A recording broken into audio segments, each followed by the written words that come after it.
الحمد لله رب العالمين وبه نستعين والصلاة والسلام على رسوله الكريم أما بعد أعوذ بالله من الشيطان الرجيم بسم الله الرحمن الرحيم كنتم خير أمة أخرجت للناس تأمرون بالمعروف وتنهون عن المنكر وتؤمنون بالله وقال رسول الله صلى الله عليه وسلم من رأى منكم منكرا فليغيره بيده فإن لم يستطع فبلسانه فإن لم يستطع فبقلبه وذلك اضعف الایمان۔ بزرگان محترم، ایمان والے بھائیوں، اللہ تعالی نے جب سے اس دنیا کو بنایا ہے اسی پہلے دن سے انسانوں کی ہدایت، ان کی صلاح و فلاح، ان کی کامیابی و کامرانی، ان کی بھلائی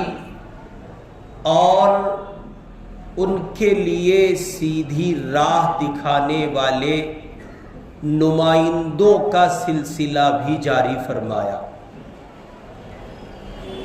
پہلے انسان ہے حضرت آدم علیہ السلام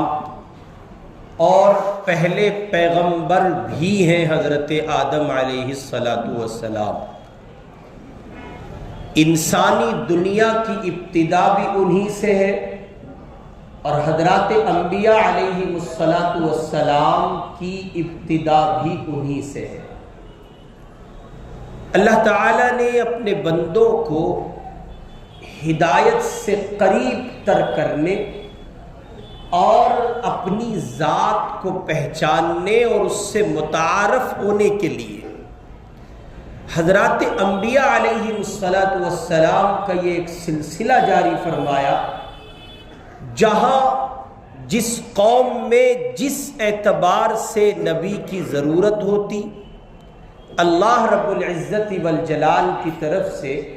اس قوم میں اسی اعتبار سے اس قوم کی کھپت اور اس کی قوت، اس کے فہم اور اس کے تہذیب و تمدن کے اعتبار سے اللہ پاک اسی خطے اور اسی علاقے میں کسی نبی کو مبعوث فرماتے۔ چنانچہ یہ سلسلہ اتنا دراز ہوا کہ کئی مواقع پر ایسا رہا کہ ایک وقت میں کئی نبی جمع ہوئے، اور چونکہ دنیا جہان کے مختلف خطوں میں قومیں آباد تھیں، علاقے تھے، لوگ تھے، تو جہاں جس اعتبار سے حق جل مجدہ نے ضرورت کو محسوس کیا، ایک کو سمجھا، ایک سے زیادہ کو سمجھا تو ایک سے زیادہ کو، یعنی انبیاء علیہ السلام کی جماعت کے افراد کو وہاں بھیجا۔ وہ آئے اور انہوں نے آ کر اللہ کے بندوں کو اللہ کا تعارف کرایا اور یہ بتایا کہ دراصل تمہاری یہ جو جبین نیاز ہے، تمہاری یہ جو پیشانی ہے، یہ اللہ کی غیر کے سوا اگر جھک رہی ہے، اللہ کی غیر کے سامنے اگر تم سجدہ ریز ہو، تو پھر تم سے بڑا پاپی، تم سے بڑا مجرم اس زمین پر کوئی نہیں ہو سکتا، اس لیے کہ تم اپنے بنانے والے سے متعارف نہیں ہو پائے ہو، تم اسی کو نہیں پہچان سکے ہو جو تمہارا خالق ہے، جو تمہارا مالک ہے، جو تمہیں روزی دیتا ہے، تمہارا پالنہار ہے، ہر چھوٹی بڑی ضرورت کا تکفل کرتا ہے، تم اسی کو نہیں پہچان پائے تو تم سے بڑا مجرم اور گنہگار کوئی دوسرا نہیں ہو سکتا۔ چنانچہ یہ سلسلہ حضرت آدم علیہ السلام سے شروع ہوا اور میرے آپ کے آقا امام الانبیاء حضرت محمد الرسول اللہ صلی اللہ علیہ وسلم پر آ کر ختم ہو گیا، مکمل ہو گیا، تھما نہیں۔ اس لفظ پر غور کریں، یہ سلسلہ حضور پاک پر آ کر تھما نہیں، رکا نہیں، اس لیے کہ اگر اس لفظ کا سہارا لیتے ہیں اور لے کر کہتے ہیں کہ رک گیا، تھم گیا، تو یہ ممکن ہے کہ ختم نبوت کے ڈاکو یہ بات کہہ گزرے کہ کچھ وقفے کے لیے تھما تھا، رکا تھا، اب پھر شروع ہو گیا۔ اس لیے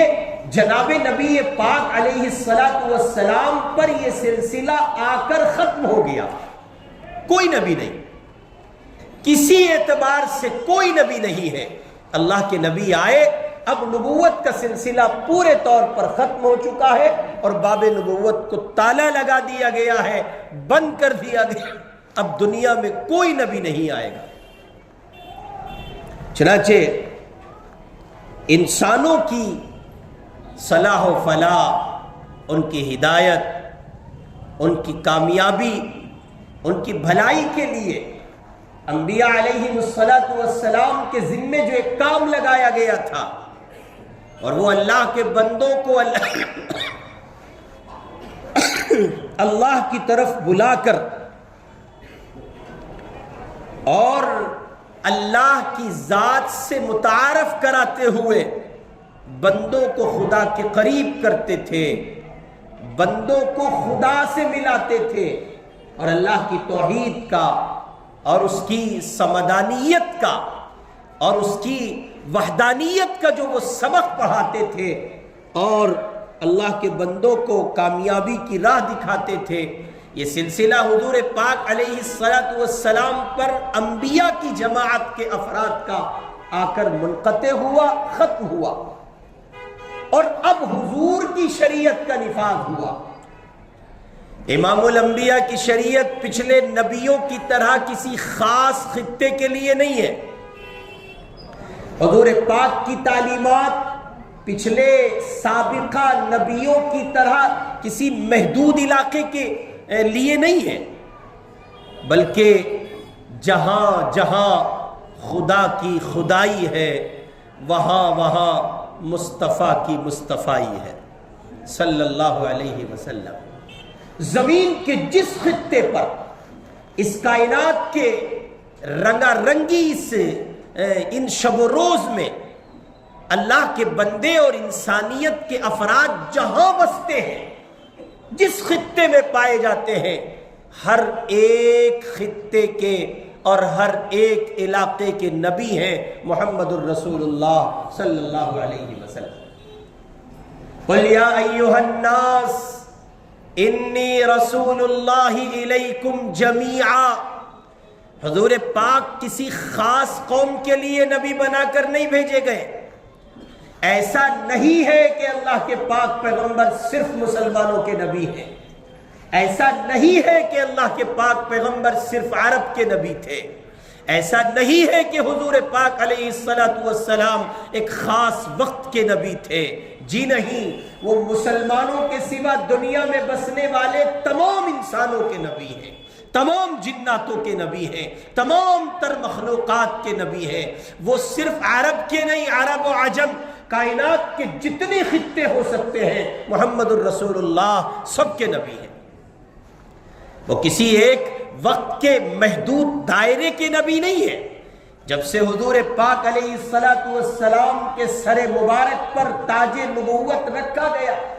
اس دن سے لے کے آج تک اور آج سے لے کے صبح قیامت تک یہ زمین جب تک اپنے اندر رعنائیاں پاتی رہے گی اور اس کے شب و روز گزرتے رہیں گے اور صبح قیامت کی گھڑی نہیں آ جائے گی، اس وقت تک محمد الرسول اللہ نبی ہے۔ اور کہیے کہ اس کے بعد بھی محمد الرسول اللہ ہی نبی ہے، محمد الرسول اللہ کے سوا کوئی نہیں ہے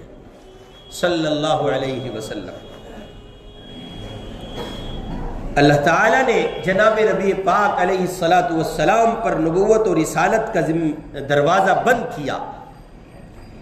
اور آپ کی امت کو حضور پاک علیہ الصلوۃ والسلام نے معاشرے کی اور انسانوں کے درمیان صلاح و فلاح کی راہ باقی رہے،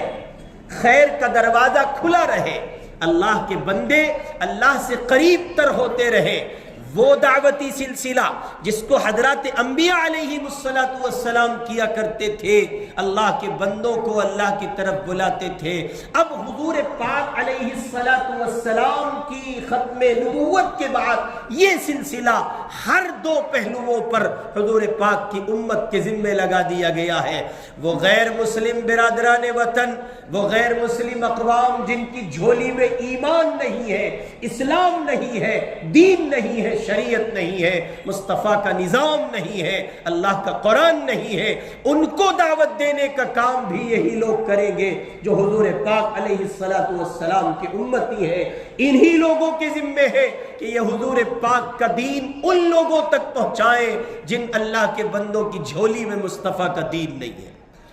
یہ لوگوں کو بتائیں اسلام کی خوبیاں، یہ لوگوں کو بتائیں اسلام کی آفاقیت، یہ لوگوں کو بتائیں اسلام کا نظام ہمہ گیر، یہ بتائیں لوگوں کو اسلام کا نظام عالمگیر، پوری دنیا میں جس نظام کو برپا ہونا ہے اور چپے چپے پر چھا جانا ہے اور خطے خطے کو اپنے حصار میں لے کر اس پر دسترس پانی ہے اور قابو پا لینا ہے، وہ نظام کوئی اور نہیں ہوگا، محمد الرسول اللہ صلی اللہ علیہ وسلم ہی کا نظام ہوگا۔ چنانچہ آپ نے فرمایا، سیدہ فاطمہ الزہرا رضی اللہ تعالی عنہا سے آپ نے فرمایا، بیٹی فاطمہ غم نہ کر، وہ دن آئے گا جب تیرے باپ محمد کا لایا ہوا نظام، ان کا دین، ان پر اترا ہوا قرآن ہر کچے پکے گھر کا حصہ ہوگا۔ جی ہاں، کوئی کیا ہمیں کہتا ہے کہ آئیے گھر واپسی کیجئے، ہم آپ سے کہتے ہیں لوٹ آئیے، آپ گھر واپسی کر لیجئے، اس لیے کہ اصل گھر وہ ہے جو آدم نے بسایا تھا، اور آدم نے جو گھر بسایا تھا وہ گھر وہ ہے جس کی تجدید کی ہے پچھلے نبیوں پر اور جس کی تکمیل کی ہے محمد الرسول اللہ صلی اللہ علیہ وسلم نے۔ آپ نے اپنی آمد پر اس سبق کی تجدید بھی فرمائی ہے اور آپ کی ذات بابرکت کی آمد پر اس سبق کی تکمیل بھی ہوئی ہے۔ ظاہر ہے کہ یہ اسی وقت ممکن ہے جب میں اور آپ شریعت اسلامی کے اس حکم پر عمل کریں جو محمد الرسول اللہ صلی اللہ علیہ وسلم کے صدقے میں وہ ایک کام ہے، وہ ایک نظام ہے جو امت کی صلاح و فلاح، معاشرے کی فلاح و بہبود، لوگوں کی آپسی رنجشوں کے خاتمے اور مساوات کے نظام کی بحالی، اور کہیے کہ ایک دوسرے کی عظمت اور وقار کو زندہ کرنے کے لیے، ایک دوسرے کا خیال کرنے کے لیے اور معاشرے میں نظام امن کو برقرار رکھنے کے لیے رسول اللہ صلی اللہ علیہ وسلم کے صدقے میں وہ ایک کام جو حضرات انبیاء علیہ السلام کرتے تھے کہ اللہ کے بندوں کو اللہ سے ملاتے تھے، اللہ کی بات اللہ کے بندوں تک پہنچاتے تھے، وہ کام اب لگایا گیا ہے امت محمد کے ذمے صلی اللہ علیہ وسلم، اور اس فریضے کا نام ہے امر بالمعروف و نہی عن المنکر، اور یہ دونوں ایک دوسرے کے ساتھ لازم و ملزوم ہے، جزو لا ينفک ہے۔ امر بالمعروف ہو صرف اور نہی عن المنکر نہ ہو تو کام خراب ہو جائے گا، اور امر نہی عن المنکر ہو صرف، امر بالمعروف نہ ہو تو بھی کام خراب ہوگا۔ دونوں کی کنڈیشنز الگ ہیں، دونوں کے آداب و ضوابط و اصول اور اس کے دائرے اور رولز الگ ہیں، اور ہر ایک حکم، ہر ایک شعبہ اور کہیے کہ شریعت اسلامی کا یہ سبق اپنے اعتبار سے اپنی فرضیت رکھتا ہے، اپنا وجوب رکھتا ہے، اپنی سنیت رکھتا ہے اور اپنا استحباب رکھتا ہے۔ جہاں جیسا موقع ہے اور اللہ کے بندوں کو جیسی ضرورت ہے ویسا لازم ہے کہ امت کے افراد اس عمل کو زندہ کریں۔ چنانچہ امر بالمعروف، اس کی اہمیت، اس کی حیثیت، اور نہی عن المنکر، اس کا ہونا، اور اس کا نہ ہونا اگر ہونا پایا جائے تو معاشرے میں کیا کچھ بھلائیاں ممکن ہے، کیا کچھ خیر ممکن ہے۔ اور اگر اس کا نہ ہونا پایا جائے، افراد معاشرے کے نہی عن المنکر چھوڑ دیں، امر بالمعروف چھوڑ دیں، یعنی بھلائیوں کا حکم چھوڑ دیں، کوئی کسی سے نہ کہے کہ نماز پڑھو، کوئی کسی سے نہ کہے کہ روزہ رکھو، زکوٰۃ دو، حج کرو۔ اس وقت جو تقریر ہو رہی ہے، جو گفتگو ہو رہی ہے، یہ آپ کو امر بالمعروف کے تقاضے کی تکمیل کے تحت ہو رہی ہے۔ گویا امر بالمعروف کر رہا ہے خطیب، اور وہ کہہ رہا ہے آپ سے، اللہ کے بندو اوامر پر آ جاؤ، نواہی سے اجتناب کرتے ہوئے زندگی گزارو۔ یہ خیر کا، بھلائی کا، نیکی کا، طاعت کا حکم دراصل یہی امر بالمعروف ہے۔ کوئی آدمی شراب پی رہا ہے، جوا کھیل رہا ہے، سٹا لگا رہا ہے، ناچ گانے کر رہا ہے، گالیاں دے رہا ہے، فسق و فجور میں مبتلا ہے، دھوکہ دے رہا ہے، مال ہڑپ کر رہا ہے، کسی کا تمسخر کر رہا ہے، غیبت ہے، چغلی ہے، بہتان ترازی ہے، ہزار قسم کی شے ہے اور ہزار قسم کے گناہ ہے، وہ سب ہو رہے، اور پھر ان پر کوئی روک لگاتا ہے، اپنے ہاتھ کا استعمال کرتا ہے، اسے طاقت خدا نے عطا کی ہے تو وہ اپنی طاقت کا استعمال کرتا ہے، اور اس کے پاس طاقت نہیں ہے تو اپنی زبان کا استعمال کرتے ہوئے کہہ رہا ہے تم غلط کر رہے ہو۔ اور اگر اس کے پاس طاقت ہاتھ کی بھی نہیں ہے، زبان کی بھی نہیں ہے، اب وہ یہ کرتا ہے کہ اس ہونے والے جرم کو برا سمجھتا ہے، غلط سمجھتا ہے۔ وَذَلِكَ أَضْعَفُ الْإِيمَانِ، اور یہ ایمان کا بالکل آخری درجہ ہے۔ جس کی کنڈیشن ایسی بھی نہیں ہے، وہ ٹٹولے اپنے دل کے نہا خانوں میں ایمان بچا بھی ہے کہ نہیں بچا ہے۔ امر بالمعروف و نہی عن المنکر، دراصل امر بالمعروف اور نہی عن المنکر حدود الہی کا نفاذ اور دین کا قلعہ ہے۔ یہ دین کے دو بنیادی شعبے ہیں، اور میں نے عرض کیا دونوں لازم و ملزوم ہیں، جزو لا ینفک ہے، ایک دوسرے سے جدا نہیں کیا جا سکتا۔ محض امر بالمعروف ہو اور نہی عن المنکر نہ ہو، برائیوں سے روکا نہ جائے تو معاشرے کو وہ خیر، وہ صلاح، وہ بھلائی ممکن نہیں ہے میسر آ سکتی کہ جس کی میں اور آپ توقع باندھے بیٹھے ہیں۔ اس لیے کہا ہے امر بالمعروف و نہی عن المنکر یہ حدود الہی کا نفاذ اور دین کا قلعہ ہے۔ امر بالمعروف و نہی عن المنکر انسان کے اپنے مکتب سے، اپنے مذہب سے، اس کے اپنے منہج سے عشق کی علامت ہے۔ اگر ایک مومن اسلام سے عشق کرتا ہے، محبت کرتا ہے، اور امر بالمعروف نہی عن المنکر نہیں کرتا ہے، تو پھر اس کے اسلام کے عشق میں کجی ہے اور اس کی محبت مکمل نہیں ہے۔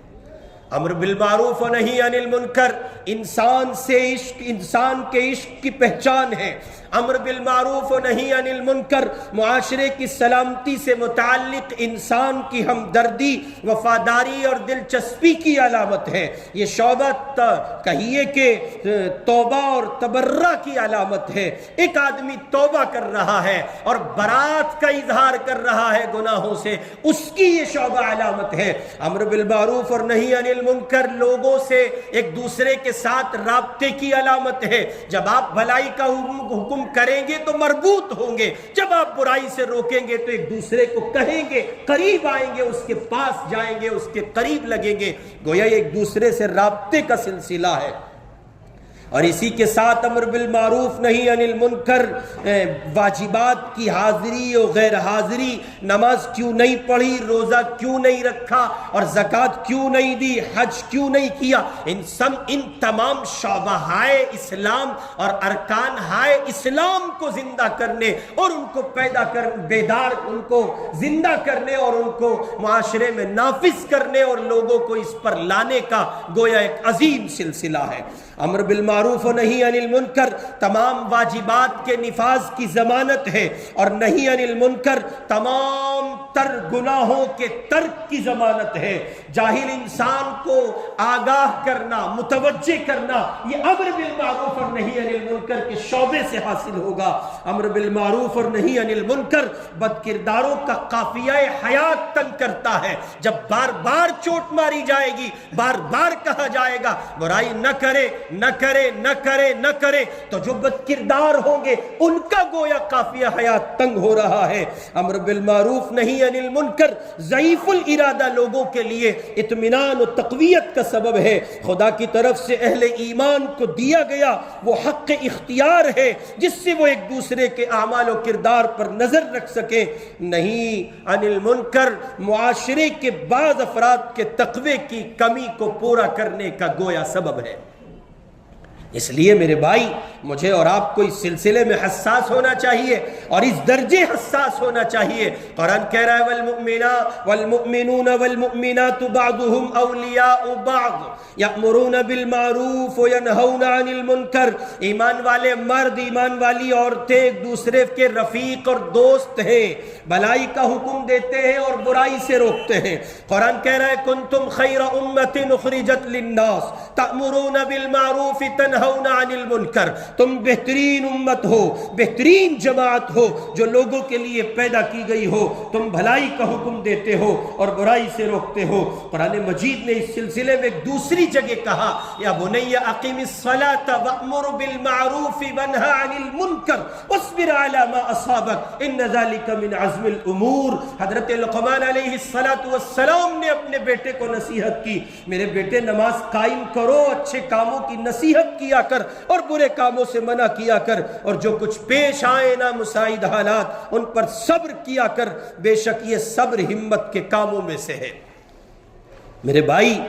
یہ امر بالمعروف و نہی عن المنکر کا شعبہ دراصل مسلمانوں کے باہمی روابط کے استقلال، اس کے استحکام اور اس کی پختگی کے لیے ہے۔ مسلمان ایک دوسرے کے رابطے میں آ کیسے سکتا ہے سوائے اس کے کہ وہ ایک دوسرے کو جانے، اس کی خیریت دریافت کرے، اس کے اعمال کا فکر مند ہو اور وہ اپنے آپ کو دیکھے سمجھے کہ میں دینی اعتبار سے جہاں کھڑا ہوں میرا بھائی وہاں کھڑا ہے کہ نہیں کھڑا ہے۔ اس سلسلے کی کڑی کو زندہ کرنے اور بحال کرنے کے لیے یہ ایک عظیم شعبہ ہے امر بالمعروف و نہی عن المنکر۔ اس سلسلے میں پروردگار نے قرآن مجید میں ایک دوسری جگہ کہا لعن الذین کفروا من بنی اسرائیل علی لسان داود و عیسی بن مریم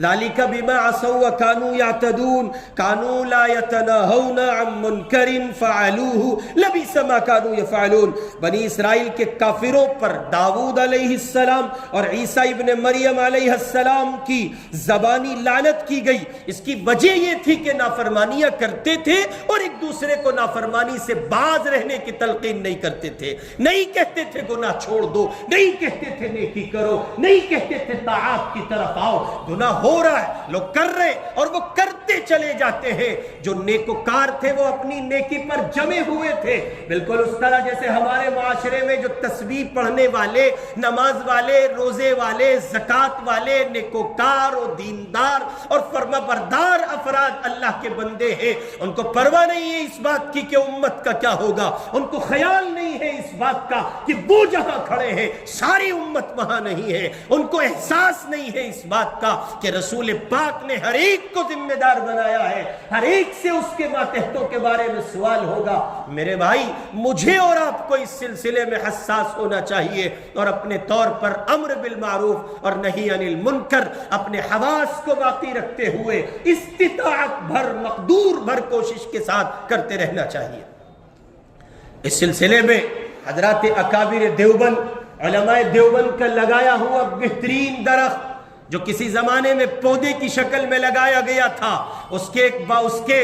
ایک ذمہ دار نے علماء دیوبند کے ایک فرزند حضرت مولانا محمد اسماعیل صاحب رحمت اللہ علیہ جو والد گرامی تھے حضرت مولانا الیاس صاحب رحمت اللہ علیہ کے، ان کا ایک درد تھا، فکر تھی، کڑھن تھی، بے چینی تھی، ان کا اضطراب تھا۔ جو بنگلے والی مسجد میں امام ہوا کرتے تھے وہ یہ چاہتے تھے کہ اللہ کے بندوں تک یہ بات کیسے پہنچے کہ ان کا ایمان سلامت ہو، ان کا دین سلامت ہو، ان میں بھلائیاں در آئیں اور خیر و خوبی کا وہ مرکز ہو اور برائیاں ان سے نکل جائیں۔ اور پھر یہ قرآن، یہ بے چینی ان کے بیٹے، ان کے فرزند ارجمند حضرت مولانا محمد الیاس صاحب رحمت اللہ علیہ کے قلب پر اللہ تعالیٰ نے اس طور پر اس کی بارش کی ہے کہ وہ ایک چلتا پھرتا انسان جو بظاہر چلتا پھرتا معلوم ہوتا تھا لیکن مجسمہ بن گیا تھا غم کا، درد کا, فکر کا، بے چینی کا، کڑھن کا، اور امت کی بے حالی اور امت کی بدحالی اور اس کے ایمان کو چھوڑے جانے اور ایمان سے بھٹک جانے کی فکر کو لے کر وہ ایک مجسمہ بن گئے. دن رات روتے تھے اللہ میوات کے ان لوگوں کا کیا ہوگا جو اسلام چھوڑ کر کفر کی زمین اختیار کر رہے ہیں. بالآخر یہ کہ حضرت مولانا رحمہ اللہ کا درد آج پوری دنیا میں تبلیغی جماعت کے عنوان سے چھلک رہا ہے، اور اللہ کے بندے ہزاروں نہیں، لاکھوں نہیں، کروڑ افراد ہیں جو اس نظام عمل سے راہیاب ہوئے ہیں اور ہدایت کا چراغ لے کر دوسروں کے لیے مشعل راہ بن کر ان کو روشنی دکھانے کا کام کر رہے ہیں. تبلیغی جماعت علماء دیوبند کا لگایا ہوا وہ پودا ہے، اور اس کا وہ آج کا وہ قداور اور تناور درخت ہے جو پوری دنیا میں اپنی آفاقیت کے نظام کو برپا کرنے اور اس کو منوانے کے لیے نہ صرف یہ کہ اپنوں کی زبان کا حصہ ہے بلکہ اغیار کی زبان کا حصہ ہے. تبلیغی جماعت نے کسی خاص خطے میں نظام اصلاح کو، صلاح و فلاح کو برپا نہیں کیا ہے، بلکہ پوری دنیا میں ساتوں کے ساتھ بر اعظم میں آپ اٹھائیں تو آپ کو یہ بات اندازے کے ساتھ نہیں تیقن کے درجے میں معلوم ہو جائے گی کہ تبلیغی جماعت نے وہ کارہائے نمایاں انجام دیے ہیں کہ پوری دنیا آج اس کے لگائے ہوئے درختوں کے سائے سے فیضیاب ہو رہی ہے. الحمدللہ اس میں ایک نہیں، دو نہیں، 100 نہیں، 1000 نہیں، لاکھوں نہیں، کروڑ افراد ہیں. اور حیرتناک پہلو اس وقت سامنے آتے ہیں جب ایسے خطوں میں جہاں یہ تصور کیا جاتا ہے کہ یہاں جماعتیں نہیں پہنچی ہوں گی، ان علاقوں میں جب یہ پتہ چلتا ہے کہ آپ نے پہنچنے میں بہت دیر کر دی ہے، آپ سے پہلے یہاں تبلیغی جماعت کے افراد پہنچ چکے ہیں. چنانچہ یہاں کھڈے والی مسجد کی ایک جماعت کسی زمانے میں ساؤتھ افریقہ کے کسی خطے میں گئی، اور ان لوگوں نے ایک علاقے میں اس تصور سے جا کر ملاقات کی کہ شاید وہاں جماعت نہیں پہنچی ہے. دروازہ کھولا، جس دروازے پہ دستک دی گئی اس میں سے دروازہ کھولا ایک خاتون نے، دروازہ کھول کے آئی، دیکھا یہ تو اسی شکل و شباہت کے لوگ لگتے ہیں. آئی، دروازہ بند کیا، واپس گئی اور اندر سے فضائل اعمال اٹھا کے لائی اور کہنے لگی یہ اس کتاب کے لوگ ہو، یہ تمہارا تعارف ہے. انہوں نے جواب میں سر اس بات میں ہلایا اور کہا ہاں ہم تبلیغی جماعت کے افراد ہیں، لیکن ہمارا تصور تو یہ تھا کہ یہاں جماعت نہیں پہنچی ہوگی. انہوں نے آگے سے جواب میں کہا 20 سال پہلے پشاور کی پاکستان کی ایک جماعت یہاں آ کر کام کر کے جا چکی ہے. اس جماعت سے حضرات علماء دیوبند کے صدقے میں اللہ تعالیٰ نے وہ عظیم کام لیا ہے، پوری دنیا میں اس کے افراد دیکھے جا سکتے ہیں. میرے بھائی یہ تعارف اس لیے نہیں کہ آپ اس سے غیر متعارف ہیں، انجان ہیں، ناشنا ہیں، جانتے نہیں ہیں، یہ اس لیے کہ آپ کے اپنے گھر آنگن میں ایک ایسا پھول کھلتا ہے جس کی خوشبو 4 دانگے عالم میں پھیلی ہے. پھر کیوں آپ اس سے محروم ہو اور آپ اس سے فیضیاب نہ ہو. یہاں ہر سال قصاب پورے عیدگاہ کا اجتماع ہوتا ہے. ہم اہل دہلی کے لیے یہ ذمہ داری بنتی ہے کہ ہم میزبانی کے فرائض نبھائیں اور اس اجتماع میں حصے دار ہوں، اس طور پر کہ آنے والے مہمانوں کی ضیافت گویا ہمارے ذمے ہو اور ہم میزبانی کے فرائض انجام دے رہے ہوں. اپنی اولادوں کو تبلیغی جماعت سے وابستہ کیجئے، خود جماعت سے وابستہ رہیے. اور ایک بات بہت اچھے سے سن لیجئے، جماعت کے بانیین اور اس کے رہنما